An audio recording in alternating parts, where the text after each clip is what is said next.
mga bibig. Pangalan ng Diyos ng Tuhan, tinatawag ko spiritong magambala, minsan na sa kabutusan, manaroon sa pagkasulok ng mundo. Ibni natura rin mga turay na tigra, harang aktabak sila, tutura ng ipatito, pero tas harin lang, mayo po matso na karasa, di Kristo, miyembro, pasok.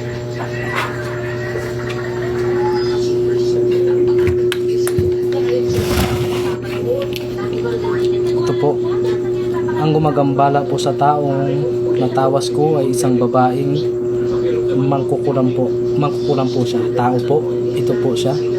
Sa mga may third eye po, makikita nyo po kung anong klaseng nilalang po ang gumagambala sa taong ito. Isa po siyang tao, babae po siya. Ayan po, makikita nyo po. Sa may mga third eye po ha, pakisigilip lang po kung tama nga ba ako o hindi. Okay, God bless sa mga gusto magpatawas. Comment lang kayo sa aking video.